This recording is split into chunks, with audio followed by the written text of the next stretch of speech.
Charles is eager to return home without Meghan and the alleged fake babies. Welcome back to the Queen News Channel. A royal expert has shared surprising news about Harry's plans to rejoin the royal family without Meghan Markle.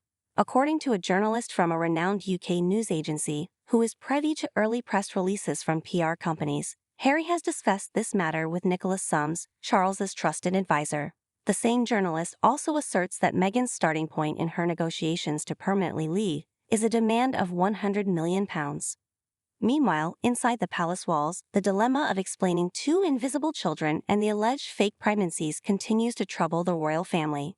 Mike Colley, an experienced journalist based in London, asserts that no unreliable PR tactics can deceive him. However, discussing the children or Meghan's use of a surrogate is a sensitive issue due to its private medical nature, which could result in lawsuits. While my colleague remains skeptical, he acknowledges that the latest information comes from a trusted source, expecting a press release around the end of August. On August 31st, Meghan is slated to offer love and guidance to people worldwide during these challenging times. She believes she has a special message of love and hope for the world, as this date coincides with the anniversary of Princess Diana's death. Meghan allegedly claims that the Queen confided in her, expressing approval and making a connection with Diana. While it is unlikely that Meghan will deliver a direct message from Diana, any emotional display, such as a single tear, shouldn't be a surprise. Mothers need not worry, as Meghan also intends to offer her insights on motherhood and the birthing process. However, some may question the value of receiving lectures and instructions from someone who lacks experience and credibility. It seems Meghan aspires to become a propagandist, drawing comparisons to historical figures like Dr. Joseph Goebbels, the Minister of Propaganda in National Socialist Germany. Perhaps Meghan believes she can learn something from such biographies. Nonetheless, her attempts to establish herself as an actress and attain stardom in Hollywood have fallen short, leading her to blame others for her lack of success. The truth is, Meghan is now being recognized as a grifter, someone who exploits and discards people. It is unlikely that anything she says or does will change public opinion at this point. Her demand of £100 million as a starting point, not even including the alleged invisible children, demonstrates her willingness to resort to blackmail. If the monarchy gives in, she will likely return in 6 months demanding more. However, she is solely Harry's problem, not the royal family's or the burden of UK taxpayers. Harry's memoir, Spare, showcases his susceptibility to Meghan's manipulative tactics. His claims about a psychic and a broken Christmas ornament seem unfounded and indicate his vulnerability to deception. Harry's pursuit of a Hollywood career while falling for Meghan's tricks seems contradictory, unless it is all part of their plan to exploit and outsmart the royals. However, their games are becoming increasingly transparent and fewer people are falling for their schemes.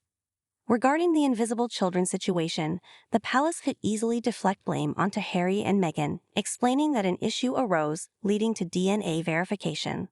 Charles can play the role of a betrayed and saddened father, coinciding with his parents' declining health during the same period Harry and Meghan were distancing themselves. While Meghan may have been technically forced out, they embarked on numerous interviews and launched attacks against the family. Charles can express his sorrow over the situation, providing the palace with an exit strategy. Many question why the palace should pay Meghan anything. The answer lies in ensuring her silence, which can only be achieved through a signed NDA. As Lady C previously stated, the palace holds the upper hand. Meghan possesses a dark past that she wishes to hide, but if her previous experiences, such as adult films and yachting, were to be exposed, it would significantly damage her reputation. While her demand of £100 million may be unrealistic, a settlement closer to £50 million would still be affordable for the monarchy, ensuring her disappearance from the public eye. This would be similar to the NDA imposed on Heather Mills by Paul McCartney's divorce lawyer, Fiona Shackleton, limiting her influence and financial gain. Perhaps after a brief period of reflection, Meghan could announce that she used a surrogate due to fears of being judged by the royal family if she couldn't produce children for Harry. They supposedly moved to the US to avoid burdening the royals further. Looking ahead to the end of August, it appears that Meghan is focused solely on herself and not concerned about Harry or anyone else. Harry's behavior has been foolish and egotistical, making him an easy target for manipulation. It is unclear why he simultaneously falls for Meghan's tricks while attempting to reconcile with his family through films. Unless their actions are part of a larger scheme to deceive the royals and later reveal their triumph, their games are losing their effectiveness. Lastly, dabbling in black magic can be dangerous, as negative energy can rebound. It is plausible that Harry's use of hallucinogenic drugs, such as magic mushrooms, may have caused irreparable damage to his brain. The palace need not worry about the invisible children issue, as they can place the blame on Harry and Meghan. While Meghan is Harry's problem, she does not represent a burden to the royal family or UK taxpayers. In conclusion, Meghan's reputation as a grifter is becoming widely recognized, and nothing she says or does will change public opinion. The palace should not give in to her blackmail, as it would only lead to further demands in the future. Instead, Meghan should be paid to remain silent through an NDA, allowing the palace to protect its interests and ensure her disappearance from the public eye.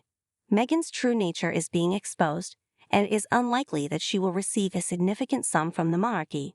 The Sussexes' recent troubles and declining popularity have led them to blame external factors and deny personal responsibility. However, according to sources from Globe magazine, some palace insiders believe that Harry and Meghan may indeed be victims of the infamous Windsor family curse.